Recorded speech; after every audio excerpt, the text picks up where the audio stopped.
Ako ang Panginoon, iyon ang aking pangalan. Hindi ko ibibigay ang aking karangalan sa sinuman o ang papuri na nararapat sa akin sa mga Diyos-Diyosan. Ayon sa bersyon ng salita ng Diyos. Ito naman ang mga sinasabi sa ibang bersyon ng Biblia. Ako si Jehovah, ito ang aking pangalan, at ang aking kaluwalhatian ay hindi ko ibibigay sa iba, ni ang aking papuri sa mga larawang inanyuan, ayon sa bersyon ng ang Biblia, na Philippine Bible Society. Ako si Jehovah, ito ang aking pangalan, at ang aking kaluwalhatian ay hindi ko ibibigay sa iba, ni ang aking papuri sa mga larawang inanyuan, ayon sa bersyon ng banal na kasulatan, na American Bible Society. Ako si Jehovah, iyan ang pangalan ko, hindi ko ibibigay kahit kanino ang kaluwalhatian ko, at hindi ko ibibigay sa mga inukit na imahen ang papuri para sa akin, ayon sa bersyon ng New World Translation. Ano ang kahulugan ng Isayas Kabanata 42, talata 8? Sinabi sa atin ng Diyos ang kanyang personal na pangalan at idinagdag niya na hindi natin siya dapat sambahin gamit ang mga imahe o Diyos-Diyosan. Siya mismo ang pumili ng kanyang pangalan, na isinalin bilang Jehovah sa ilang Cebuano na Biblia, ayon sa Exodo Kabanata 34, talata 14 at 15. Bagaman lumilitaw ang pangalan ng Diyos ng halos 7,000 beses sa lumang tipan ng Hebreo at Aramaiko na kasulatan, pinalitan ito ng maraming tagapagsalin ng titulong Panginoon sa malalaking titik. Ang isang halimbawa nito ay masusumpungan sa Awit Kabanata 110, talata 1, na parehong naghula tungkol kay Jehovah at kay Jesus. Ang salin ng 2011 na bersyon ng Biblia ay nagsasabi, "Sinabi ng Panginoon sa aking Panginoon, maupo ka sa aking kanang kamay, hanggang sa gawin kong tuntungan ng iyong mga paa ang iyong mga kaaway." Ang Awit Kabanata 110, talata 1 na ito ay binasa ng isa sa mga disipulo ni Jesus habang sila ay nagtitipon sa araw ng pista ng Pentecostes na nakasulat sa Gawa Kabanata 2, talata 34 hanggang 36. Upang hindi malito kung sino ang tinutukoy ng dalawang Panginoon na iyon, inilalagay ng New World Translation ang pangalan ng Diyos ayon sa kung saan ito dapat matagpuan. Mababasa ito, "Sinabi ni Jehovah sa aking Panginoon, maupo ka sa aking kanan hanggang sa gawin ko ang iyong mga kaaway na tuntungan ng iyong mga paa." Naniniwala ang maraming iskolar na ang pangalan ng Diyos ay nangangahulugang siya ang naging sanhi. Ang pangalang ito ay maaari lamang ilapat sa tunay na Diyos, sapagkat siya lamang ang makakagawa sa kanyang sarili o sa kanyang nilalang na maging anuman ang kinakailangan upang matupad ang kanyang layunin. Bilang ating may lalang at tanging tunay na Diyos, si Jehovah ay karapat-dapat sa ating eksklusibong debosyon. Bukod sa kanya, walang sinuman o anuman ang karapat-dapat sa ating pagsamba, kasama na ang mga Diyos-Diyosan at mga imahen, ayon sa Exodo Kabanata 20, talata 2 hanggang 6, Exodo Kabanata 34, talata 14, at unang Juan Kabanata 5, talata 21. Ang konteksto ng Isayas Kabanata 42, talata 8, na siyang unang talata ng Isayas Kabanata 42, hinuhulaan ni Jehovah kung ano ang gagawin ng kanyang pinili. Sinabi ng Diyos na ang piniling lingkod na ito ay magpapatupad ng katarungan sa mga bansa, ayon sa Isayas Kabanata 42, talata 1. Tungkol sa pangakong iyon, sinabi ng Diyos, "Ngayon ay magpapahayag ako ng mga bagong bagay. Bago ito lumitaw, sasabihin ko sa iyo ito," ayon sa Isayas Kabanata 42, talata 9.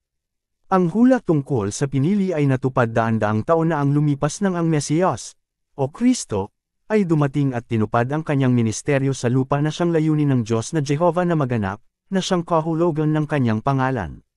Sa pamamagitan ni Jesus, ang sinabi ni Jehovah tungkol sa pinili ay natupad ng bautismuhan si Jesus sa ilog ng Jordan.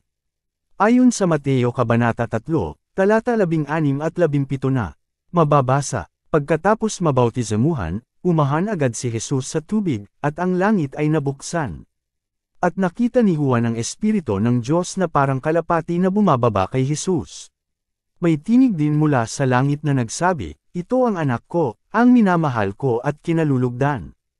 Basahin din ang Mateo Kabanata 12, talata 15 hanggang 21.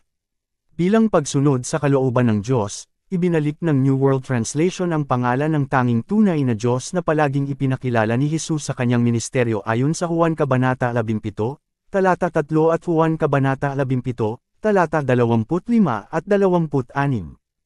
Ayon sa Juan Kabanata 17, talata 3, para magkaroon sila ng buhay na walang hanggan, kailangan nilang makilala ka, ang tanging tunay na Diyos, at ang isinugo mo, si Heso Kristo.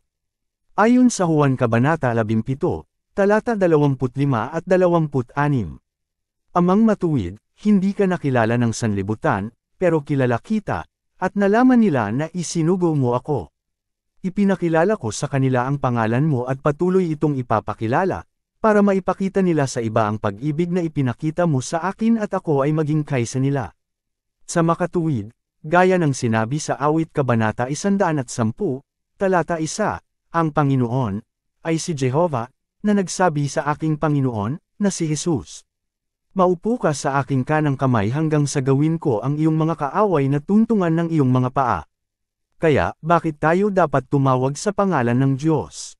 Yamang ang mga tagasunod ni Jesus sa ngayon ay kumalat sa buong lupa, at imposibleng tumakas sila sa isang pisikal na lugar upang maligtas mula sa paparating na malaking kapigatian na hindi pa nangyayari mula ng pasimula ng mundo, gaya ng ginawa ng mga Kristiyano noong unang siglo.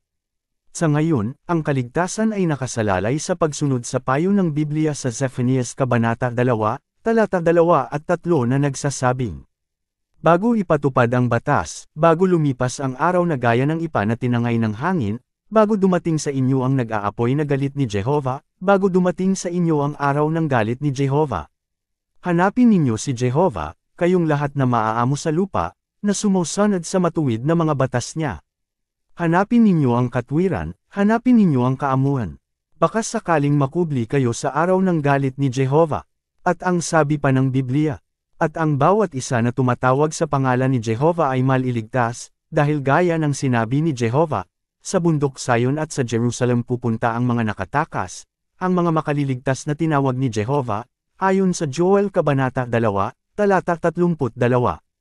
Totoo, ang ilang salin ng Biblia ay nagkukobli sa kahulugan ng tekstong ito sa pamamagitan ng pagsasalin nito bilang pagsasabi. Ang sinumang tumawag sa pangalan ng Panginoon, ay maliligtas, ayon sa awtorisadong bersyon. Ngunit ang teksto sa orihinal na wika ay nagpapakita na higit pa sa pagtatanong sa walang pangalan na Panginoon ang kailangan. Sa maraming Biblia, malinaw na ipinakikita ng mga tekstong gaya ng Awit Kabanata 83, talata 18, na ang personal na pangalan ng Panginoon ay Jehovah, ayon sa American Standard Version. Ang pagtawag sa kanyang pangalan ay nangangahulugan ng higit pa sa paggamit nito sa ceremonial na paraan. Dapat mahanap ng isa si Jehovah sa pamamagitan ng pag-aaral ng Biblia upang makilala siya bilang isang mapagmahal na tao, ayon sa Juan Kabanata 17, talata 3. Ang kaalamang ito ay magpapakilos sa taong may matuwid na puso na igalang ang awtoridad ni Jehovah bilang ang soberano ng universo, na umayon sa kanyang mga pamantayan at tularan si Jesus sa pagsisiwalat ng pangalan ng Diyos sa iba, ayon sa Juan Kabanata 17, talata 6 na nagsasabing, ipinakilala ko ang pangalan mo sa mga taong ibinigay mo sa akin mula sa sanlibutan. Sila ay sa iyo, at ibinigay mo sila sa akin, at tinupad nila ang iyong salita. Kaya ang pagpunta sa simbahan ay hindi ang paraan upang makapagligtas sa isang tao mula sa paparating na malaking kapigatian. Dahil ang mga simbahan ay hindi lamang nabigo sa paggamit sa personal na pangalan ng Diyos kundi ipinagbabawal din nila ang paggamit ng pangalan ni Jehovah at higit sa lahat binibaliwala pa nila ang mga utos ng Diyos sa pamamagitan ng hindi pagsunod sa kanyang banal na kasulatan, ang Biblia. Alalahanin ng propetang si Malakias nang sabihin niya na ang Diyos ay may aklat ng alaala para sa mga natatakot kay Jehovah at nagbubulay-bulay sa kanyang pangalan, ayon sa Malakias Kabanata 3, talata 16 na nagsasabi.